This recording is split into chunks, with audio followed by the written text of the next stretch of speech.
According to Gallup's latest State of the Global Workplace report, 2/3 of the workforce is passively disengaged, while 13% is actively disengaged.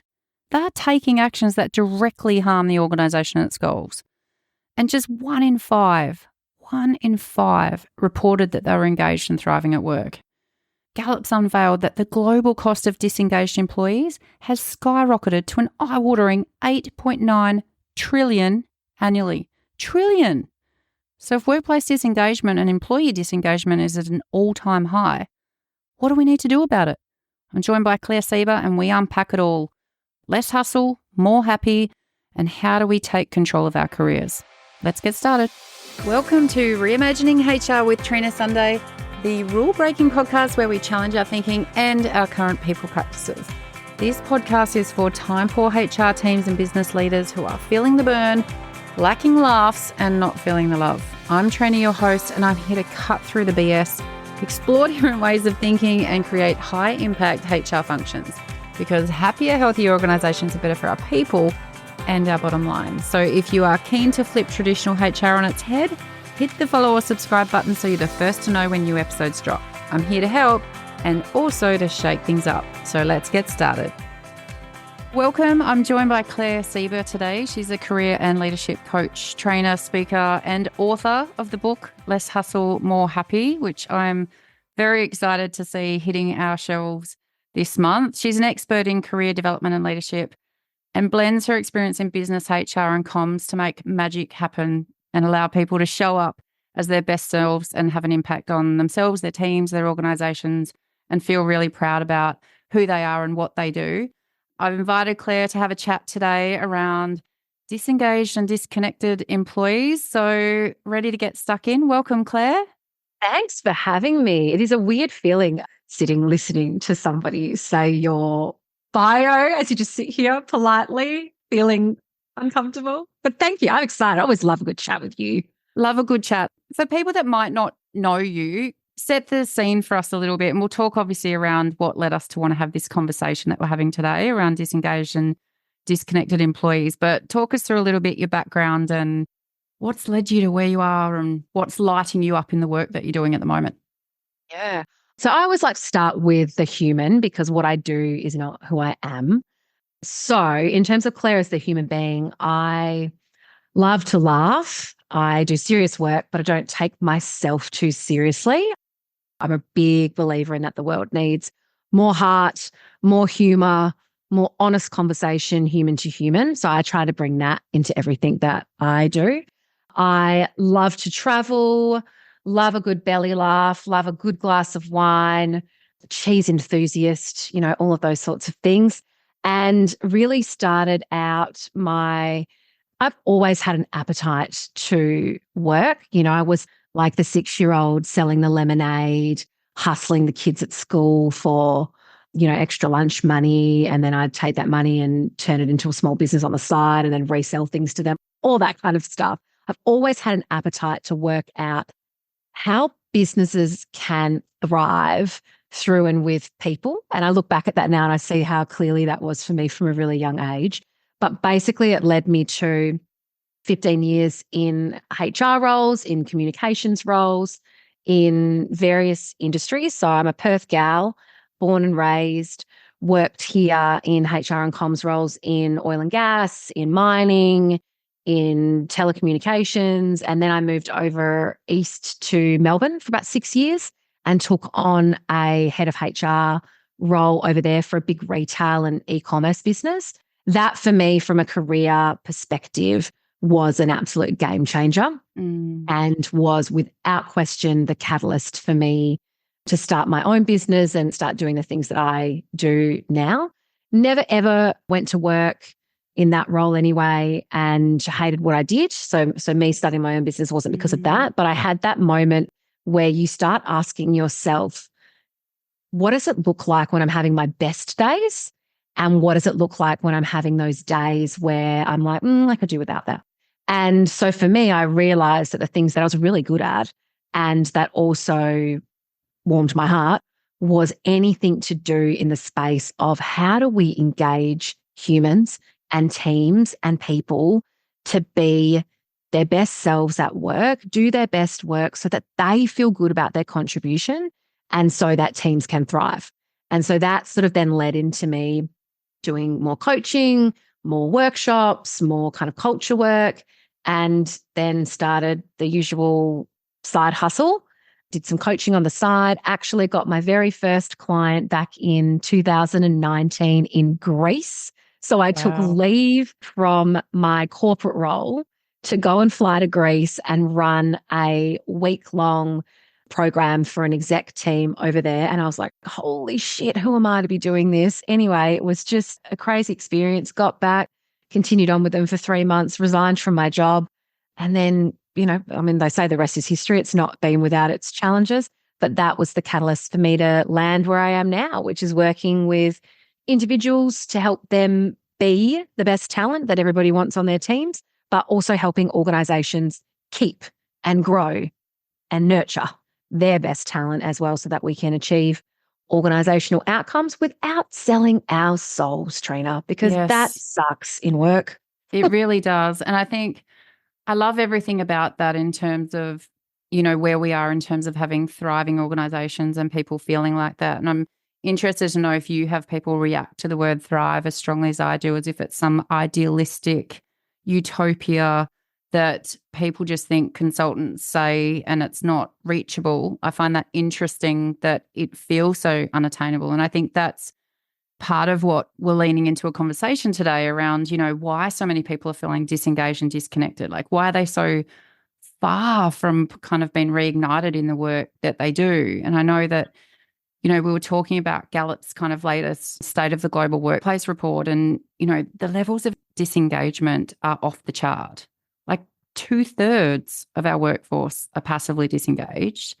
And then you've got 13% that are actively disengaged. So those people are dangerous, right? They are taking direct action to harm your organization. 13% feels really high. Yeah. And it's costing us an eye-watering 8.9 million, I think it is, trillion, annually, like trillion. We don't talk in the trillions. So, yeah, what are you seeing in organizations around disengagement and that disconnect? Like, what are you seeing out there? I'm certainly not seeing any one thing. I'm seeing a variety of different things, but I think we are, and I was actually having a conversation with somebody about this just yesterday, who is a manager of quite a large team. And we were just talking about the fact that life for a lot of people feels hard at the moment. And not only feels hard, for a lot of people, life is hard, right? Like the cost of living this year, I don't know about you, but it's just felt like this year's sickness has been around a lot more and it's wearing people down. And so I think there's that element. So there's the pressures from life. And then I think that coupled with pressures in work have led a lot of our resilience levels to go to such a low level that things probably that wouldn't have bothered us previously now are. And our coping strategies or the tools and the resources that we maybe have previously lent on are either not there or we are not as able to tap into them because we're in a headspace where we're not able to see the wood from the trees. And so I think that's one thing I'm seeing. And the leader I was talking to yesterday was basically talking about the fact that she was like, I don't want to be a manager anymore. Like the reasons that I wanted to be a leader or manage teams and what I thought it was going to be about are in reality not actually what it is. And she was talking about how she's like, I'm just trying to keep my head above water and survive. And yet I feel an indescribable level of baggage for that, having that same level of responsibility for other people as well. So I think that that's one enormous element is just, I think resilience levels in general are a little down, coupled with leaders who are also humans, right? Let's not forget, like leaders are human beings too. Are they? What? You heard it here first, people. You heard it here first. Public service announcement. Look, they are humans too. So they're dealing with their own crap in life and then trying to also support others in it as well. Not always equipped with the how-tos or the guidance. Didn't go to the school of leadership. They just got thrust into these roles one day and told all the best with that. So that's one thing I'm seeing. I'm also seeing a really a big disconnect in why we go to work beyond just the fact that I've got to pay my mortgage and my bills. And I think for many people, we've lost sight of what it actually is that I want to get out of my work. And the other part is we've gotten so busy, both in truth, but also we've got so busy being busy that I believe we've often stopped asking the questions about why we are so busy. And are we busy with impactful work, or are we busy and beaten down with work that we've got swept up in, but it isn't actually leading to outcomes for ourselves, for our teams, or for our organizations? And over time, that is what leads employees to disengage. I don't feel like I'm contributing to a purpose, or I don't even know what the purpose is. I'm not using my strengths, my talents, my own skill sets that light me up to get these outcomes. And I've lost sight of what career success is for me as the individual as well. So I don't even have that to lean in on anymore when I have those shitty days. Yeah. That would be my take on things. There's a lot in that. Let's unpack some of it. But I might start with where you ended there around career success, because I've had some interesting conversations recently about that. And even on my last podcast episode, a couple of weeks ago, it's around career clarity and specifically, walking through kind of for HR professionals, what is it that they're going to do that's going to light them up, and having really interesting conversations. And success does look like different things to different people. And I feel like what used to be a guilty statement of I want flexibility or I want this, that, and the other are now really grounded in terms of kind of, if we're looking holistically at our lives and life being too short and, not wanting to spend our entire existence at work at the expense of our family or people we love, we need it to look different. And I know you and I have had a previous conversation around entitlement in workplaces, and so that's being received differently depending on where you're coming at those conversations from. But when you talk about why we come to work, do you feel like it has shifted? Like, is it that the organizations we're working in just aren't showing up with the goods anymore? Or is it that we've changed, do you think? What are your thoughts? I think it's both. I think I've changed, you've changed, organizations have changed. I think the world has changed. And yet we're trying to show up with the same tools as what we had before. Yeah. And I think that, the first piece of guidance that I always give people when they come to me, and probably you as well, around I'm feeling stuck, I'm feeling unfulfilled, but I can't put my finger on why, is to get them to go back to baseline of exactly what I said to you before, like beyond just paying my bills, what else do I want to get out of this? And yes, we should be paid our worth. And like, to me, those things now are almost hygiene factors. Yeah. So I kind of think like beyond those things, what is it that is important to you? And not what you think should be important, but what actually is important. And when you're having those days where you get home and you feel good, right? Like, what do you feel good about? And when you have those days where you don't feel good, what is it that didn't feel good? And it'll be different things for different people. Like I was speaking to somebody the other day, two people the other day, two entirely different conversations. And one person, when I said, what feels good in your working day? I don't want to know about the task. I want to know about the kinds of things you engage in. And they're like, my best days. And when I'm collaborating with other people to solve a problem and we get that outcome, they're like, that feels so good for me. Then next conversation I have a couple hours later with somebody completely different, ask a similar question. And their answer was, when I'm autonomous, like I really like when I've got autonomy to make decisions for myself. And so that's something we've lost sight of as individuals, is because it'll change over the course of our careers and our lives too, right? Like, absolutely. What you cared about 10, 15 years ago and what you care about now are probably slightly different things. But I think we've lost a little bit of the ability to check in with ourselves. And we live sometimes from the outside in instead of the inside out. And there'll probably be people that hear me say that, similar to the word thrive or the word potential, or let's not say unlock potential. That'll really ignite some eye rolls. But when I say things like living from the inside out versus the outside in, I think we've lost an ability to give ourselves permission to do that. And I think that leads to resentment. I think it leads to frustration.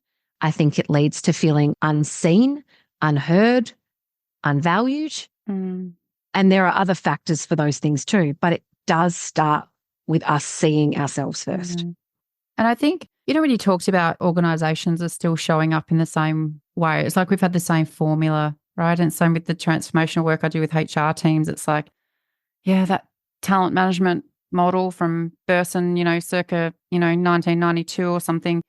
The world has changed, right? And there is a pace that we need to be able to work at and adapt, but also an individualized approach to it. So I think the formula is kind of a bit off, right? Yeah. I also think, though, that we've kind of given over our career happiness to the organisation and we've stopped taking control of it ourselves. Yeah. And I think no organisation is going to know us as well as we know ourselves. And yet the busyness that you talk about and the hustle, we kind of are not going into that reflective space and we're not really kind of taking the time to look at what the things are that are going to light us up. Yeah. So if the formula is broken and if organisations were going to focus their energy and their effort or their conversations in a different space, I guess, to help people be more fulfilled in their careers, like what do you think they should do? I mean, I think there's many things that organisations can do. And I think I probably want to say as well, obviously today's conversation, we're talking largely around like disengagement and this idea around what can the individual do as well as the organisation. There's a huge element in this conversation, which we're probably not tapping into as much today, around the role that leaders do play in this as well. So I guess I just want to flag that. That's like a whole podcast on its own. But I think in terms of things that organisations can go back and check in on around, are we doing these things? The first thing for me is around, do people really understand what they are a part of?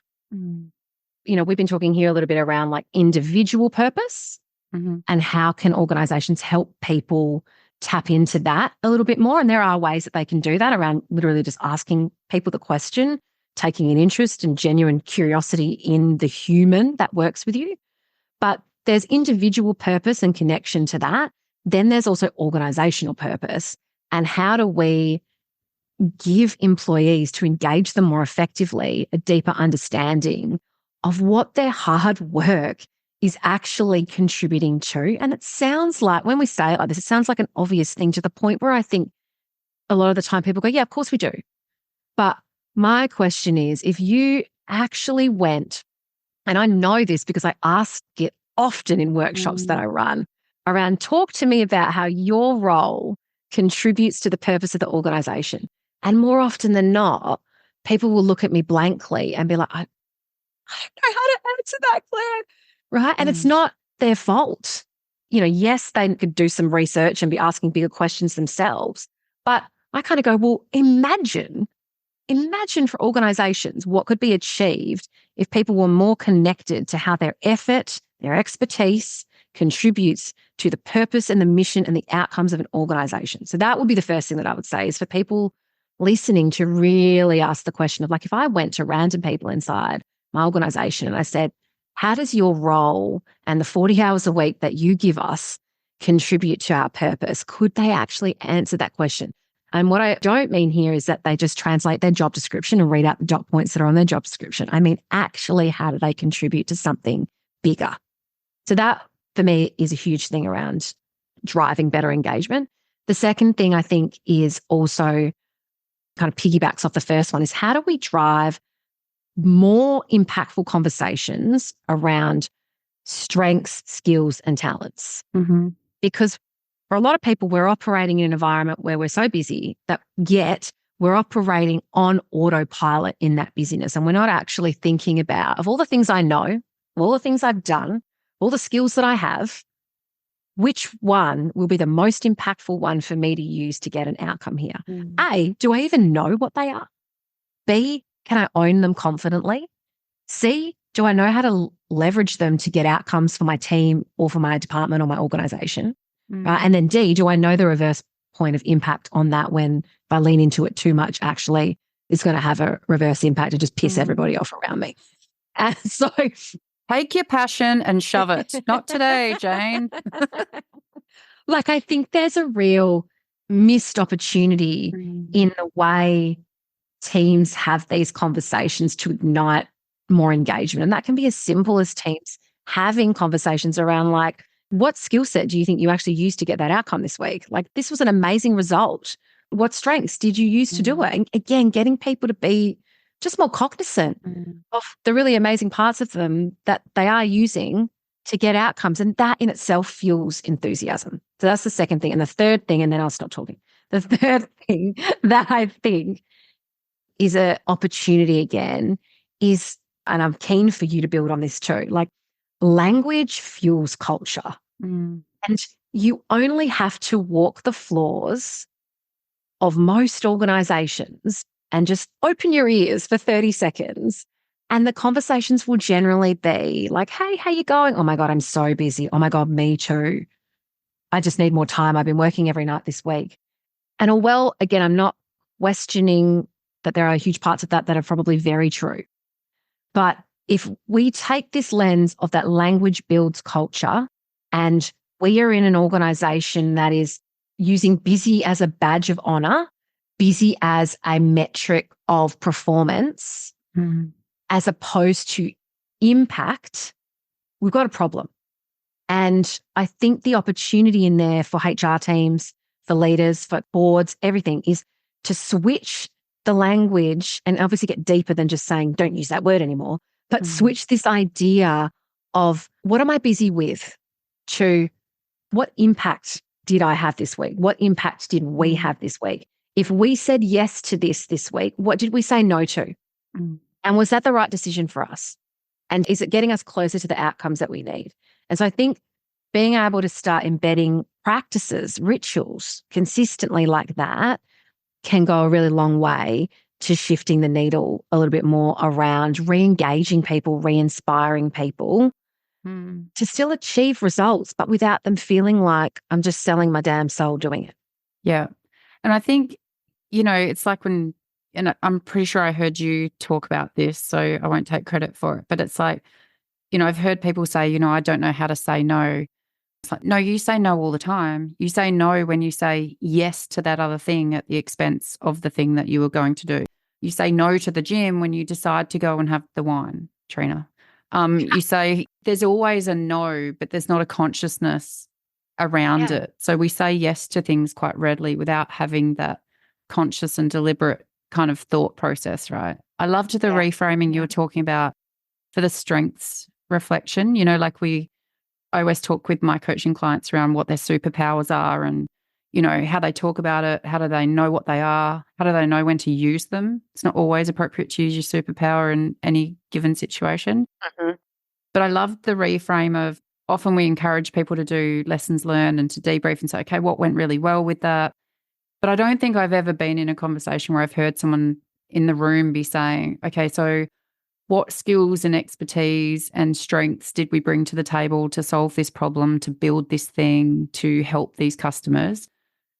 What skills did we use? Whose skills did we use? How did we leverage them? It's like, oh, yes, we used your expertise over there. Didn't even think about you for the project because it wasn't your role.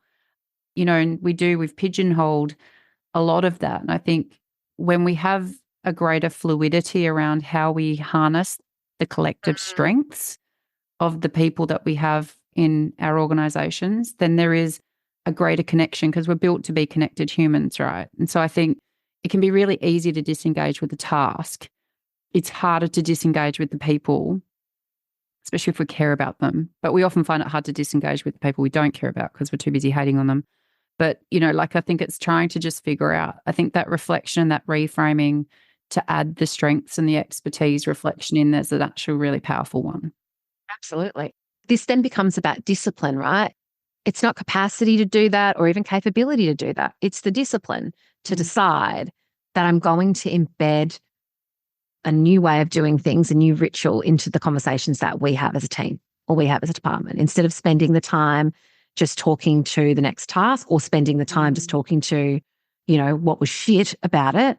How can we flip the narrative and stick to doing that as well? Yeah. And this is the evolution of what, old school with team charter conversations, right? It's like more that sitting there and think as a team, what are the habits? What are the daily practice, the rituals going to be that are going to help us level up, support each other, ensure we have a safe space, and to fail fast, learn faster.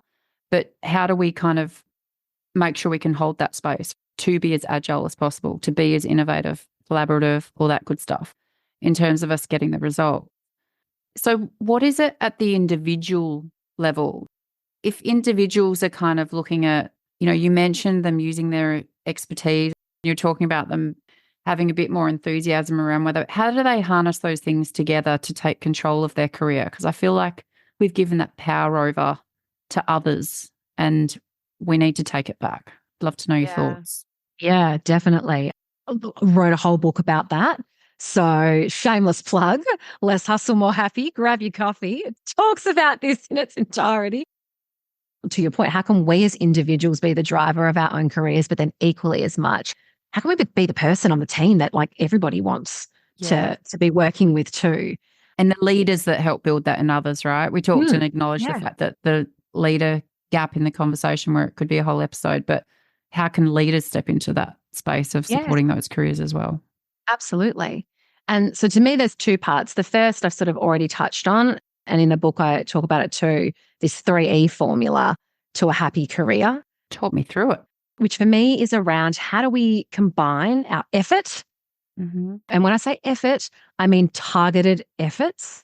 Yep. Plus our expertise, so our skills, our strengths, our talents, plus our enthusiasm equals a happy career.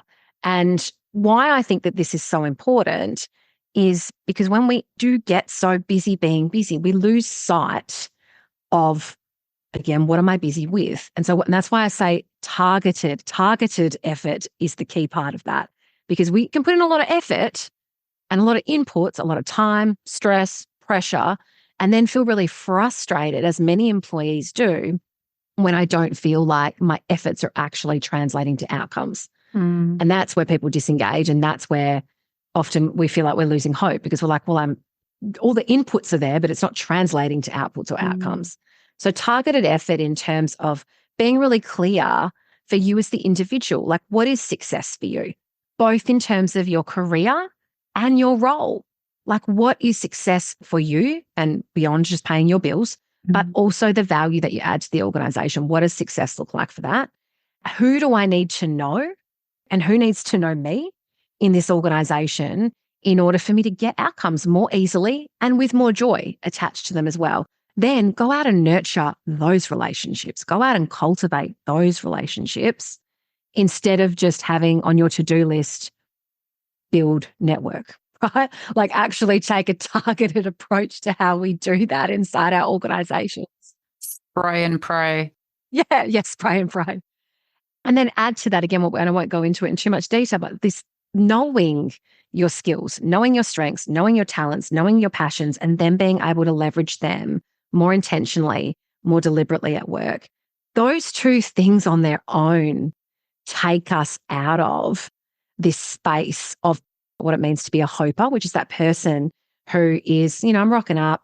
Like, I don't hate it. I'm not actively setting it on fire, but like there's other places I'd rather be. That person who's sitting back, hoping, waiting that my manager might come to me with a development plan one day.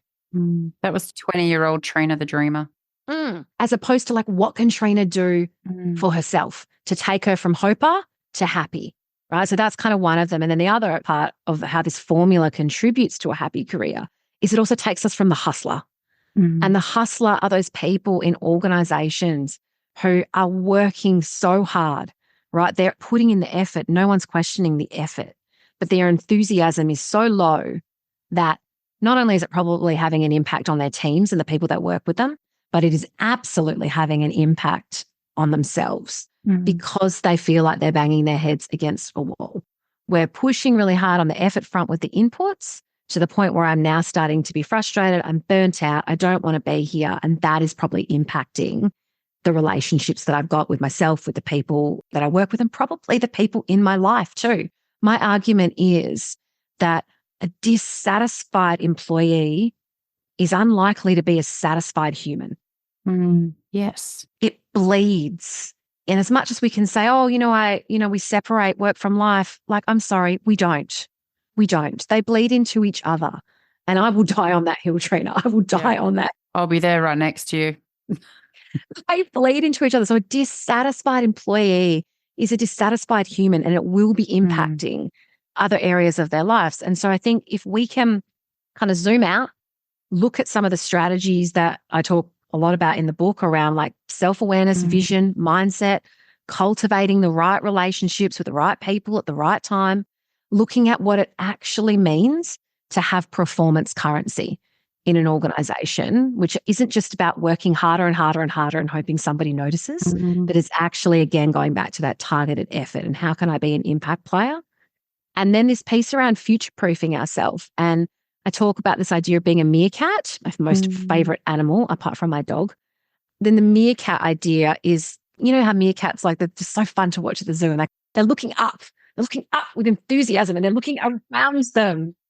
They're my favorite animals because they're actually looking up and they look happy. They're looking around them with excitement instead of dread and fear and anxiety and stress about what's coming my way, because I've been able to set myself up again from the inside out instead of, oh gosh, all of this change is going to keep coming. I can't deal with it. I can't handle it. And then the way that I handle it then end up being things that I don't feel proud of. And then the shame spiral continues about how I'm not handling things well. And now I'm more disengaged. I'm more disgruntled. I'm more resentful.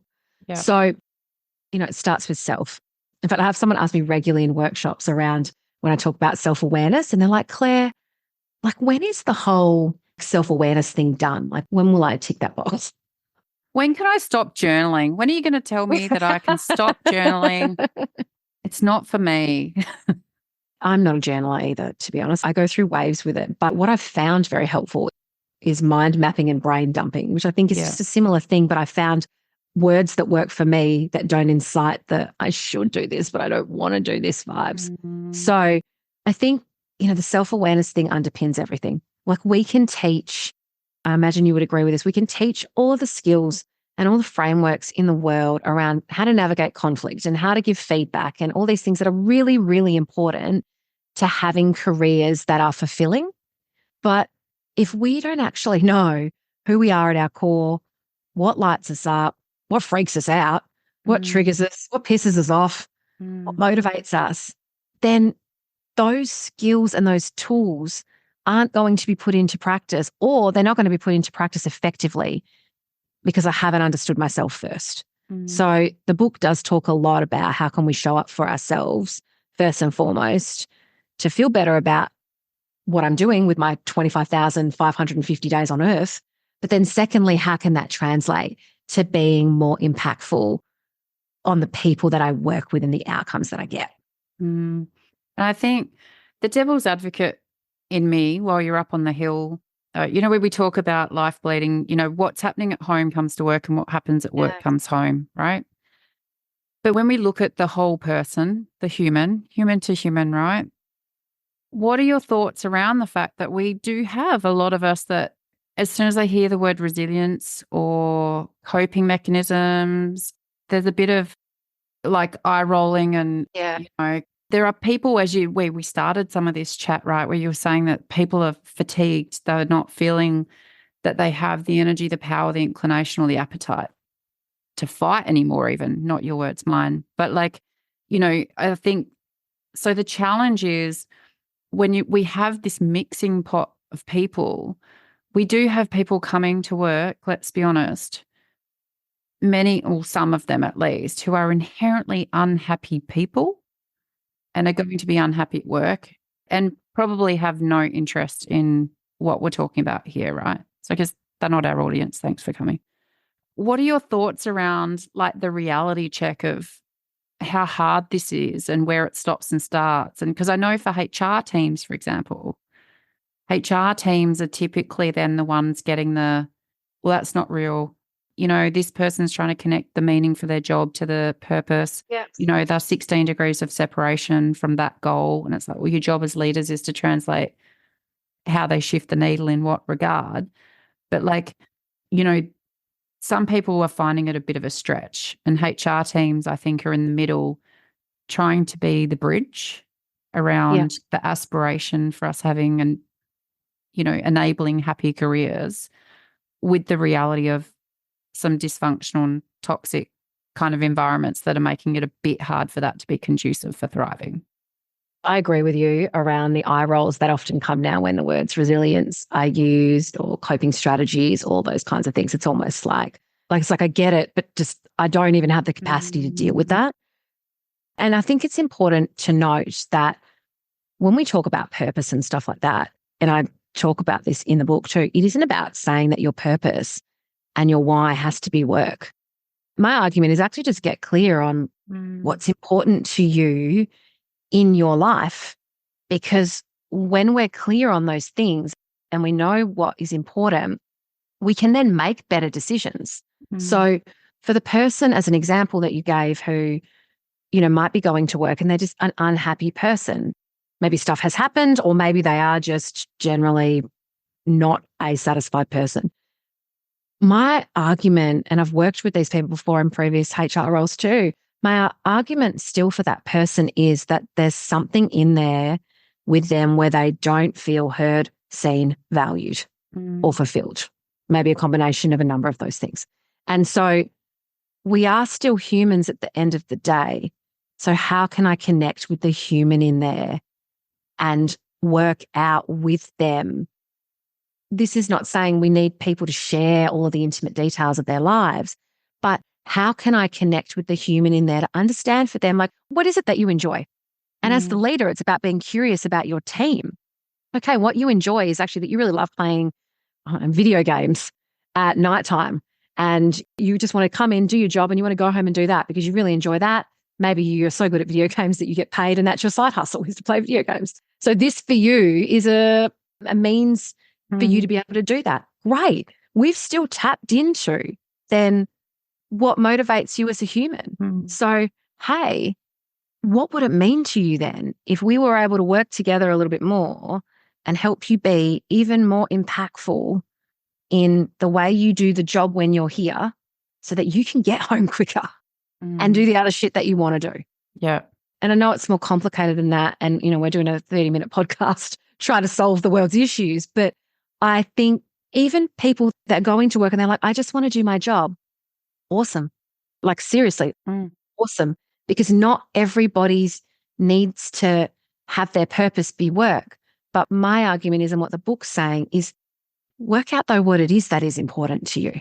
And then how do you bring more of that in consciously into the work that you do? Even if that is, if I do my job really well here, I can go home quicker, take some stress off my back because I don't have to think about work, and enjoy playing my video games. Yeah. I don't know why I've gone down the video game path. I don't personally play them. I'm not here to judge you, but I also thought you might be helping that person bring gamification solutions to the workplace, but that's okay. We might see if those superpowers in gaming can be used on the job and be more impactful by gaming as part of their role. There you go. But I do think there's elements around, we overcomplicate, and to your point that you made earlier, the language around it, right? And I think from a HR perspective as well, because it's hard for us to talk at this very human level one-on-one with everybody. And it's why we need leaders in the middle who care and have empathy and can have coaching conversations. And I don't mean that in a wanky way. I mean it in a really meaningful, how can I help you grow? Yeah. How can I help you have insight into who you are? How can I help you level up? Like, find your own words, right?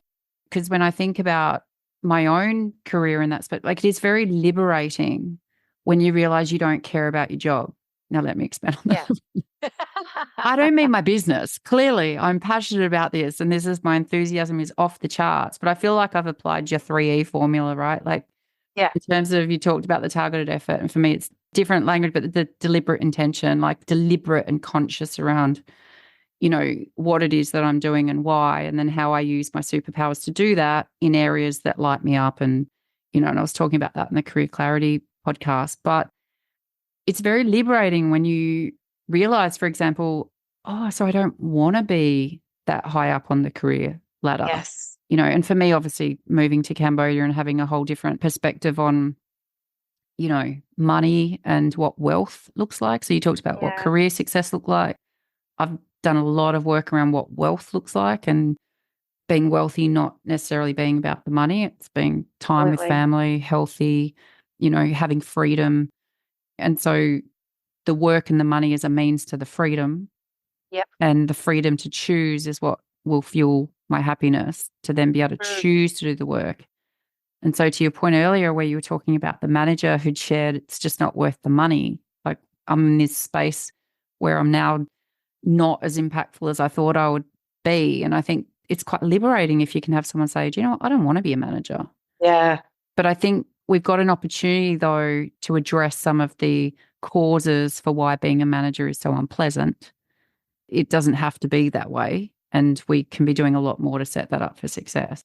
But I think there's a lot in what you're sharing, I think, around, there's no kind of lost causes in it. I can guarantee there'll be people rolling their eyes and thinking that we are sitting here as unicorns or something around what, but we've seen it, right? We've both seen it, and that's where we have synergy. I've also been in the funk where I'm like, this sucks, but you get to choose. Yeah. And there'll be people that are like, well, I don't get to choose. I've got bills to pay. And I've also got bills to pay. Like, there is a lot of privilege that comes with choice. Like, I fully acknowledge that.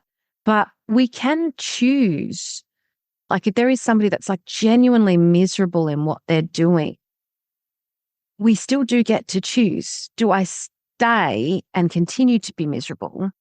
Or do I just start the process of thinking about what might it look like if I wasn't miserable? And what would actually need to be different?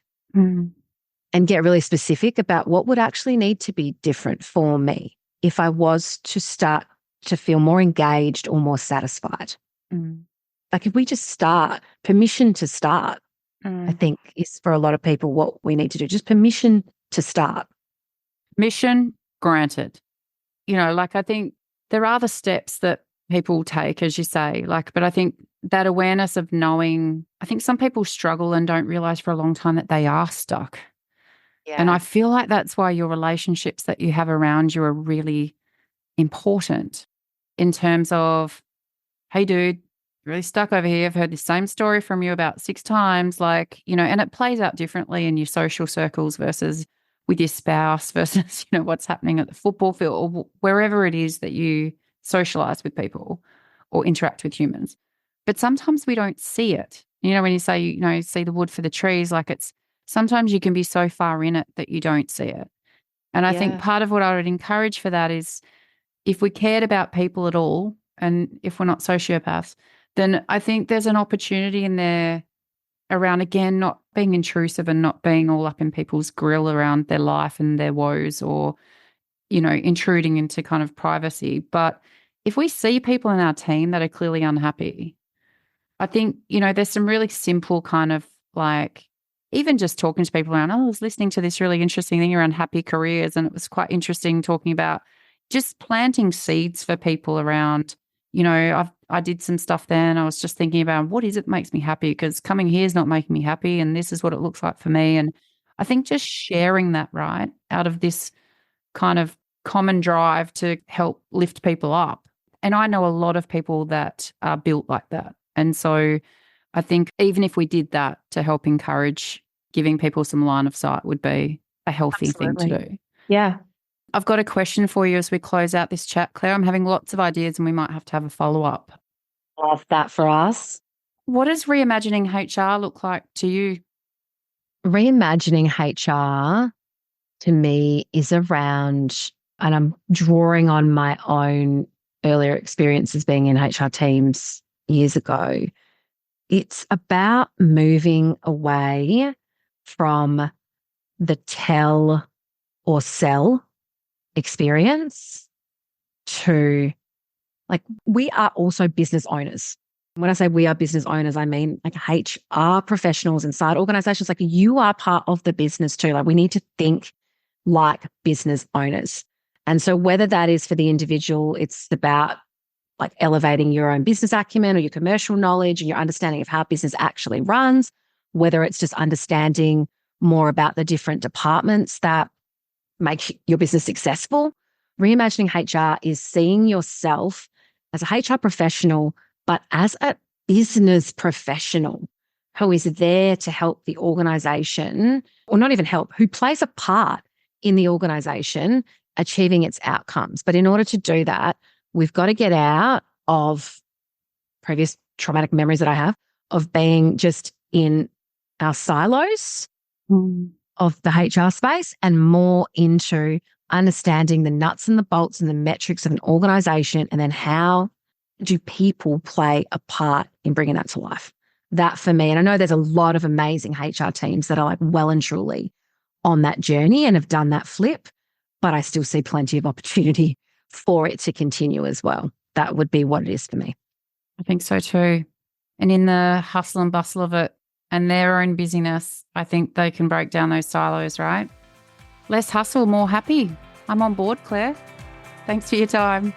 Thanks for having me. Thanks for tuning in and leaning in to this week's episode as we look to reimagine how we show up for our people, organisations and community. Reach out to us via our website at reimaginehr.com.au with your HR horror stories or suggestions of people you'd love to hear from or topics you want to explore. It's all about people, purpose and impact, and we are here for all of it. Until next time, take care, team.